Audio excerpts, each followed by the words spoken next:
Ο νόμος συζήτησης μπορεί να χαρακτηριστεί ως εξής. Όταν η τιμή ενός προϊόντος ή υπηρεσίας μειώνεται, οι καταναλωτές αγοράζουν περισσότερες ποσότητες από το αγαθό. Η καμπύλη ζήτησης δείχνει το αποτέλεσμα της τιμής και της ζητούμενης ποσότητας. Εδώ η τιμή είναι χαμηλή και η ζητούμενη ποσότητα είναι υψηλή. Μία μικρή αύξηση στη τιμή οδηγεί σε μείωση της ζητούμενης ποσότητας. Καθώς η τιμή συνεχίζει να αυξάνεται, η ζητούμενη ποσότητα του προϊόντος ολοένα και μειώνεται. Οι μετακινήσεις πάνω στην καμπύλη ζήτησης εξαρτώνται από την τιμή. Οι αλλαγές στο εισόδημα και στις προτιμήσεις των καταναλωτών, καθώς και στον πληθυσμό, μετατοπίζουν την καμπύλη ζήτησης.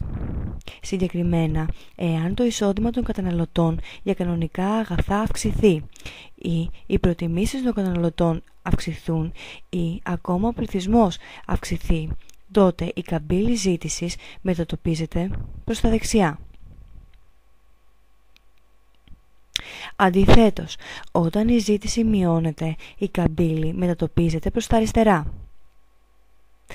Επίσης, οι τιμές των σχετικών αγαθών επηρεάζουν τη ζήτηση. Ειδικότερα, μία αύξηση στην τιμή ενός υποκατάστατου αγαθού προκαλεί μετατόπιση της καμπύλης. Για παράδειγμα, εάν η τιμή της μαργαρίνης αυξηθεί, τότε η ζήτηση για το βούτυρο θα αυξηθεί. Αυτό έχει ως αποτέλεσμα η καμπύλη ζήτησης να μετατοπιστεί προς τα δεξιά. Σε ανάλογη περίπτωση, η αύξηση της τιμής ενός συμπληρωματικού αγαθού, όπως για παράδειγμα ενός εκτυπωτή, οδηγεί σε μείωση της ζήτησης για μελάνη, μετατοπίζοντας την καμπύλη ζήτησης προς τα αριστερά. Ο νόμος της προσφοράς μας λέει ότι όταν η τιμή ενός αγαθού αυξάνεται, οι παραγωγοί αυξάνουν την ποσότητα που προσφέρουν. Η καμπύλη προσφοράς δείχνει τη σχέση μεταξύ της τιμής και της προσφερόμενης ποσότητας. Εδώ, όπου η τιμή είναι χαμηλή, η προσφερόμενη ποσότητα είναι εξίσου χαμηλή. Καθώς η τιμή αυξάνεται, υπάρχει κίνητρο για μεγαλύτερη παραγωγή. Έτσι, μετακινήσεις πάνω στην καμπύλη προσφοράς εξαρτώνται από την τιμή.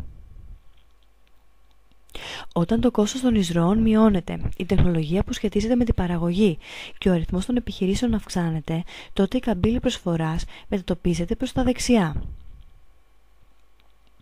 Αντιθέτως, όταν το κόστος των εισρωών αυξάνεται, η τεχνολογία παραγωγής και ο αριθμός των επιχειρήσεων μειώνεται, τότε η καμπύλη προσφοράς μετατοπίζεται προς τα αριστερά.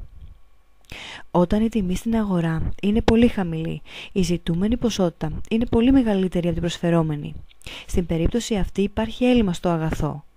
Καθώς η τιμή αυξάνεται, η ζητούμενη ποσότητα μειώνεται, ενώ η προσφερόμενη αυξάνεται, αλλά το έλλειμμα παραμένει μέχρι δύο αυτές ποσότητες να εξισωθούν. Αυτή είναι μια κατάσταση ισορροπίας. Όταν η τιμή στην αγορά είναι πολύ υψηλή, η ζητούμενη ποσότητα είναι μικρότερη από την προσφερόμενη και υπάρχει πλεόνασμα στο αγαθό.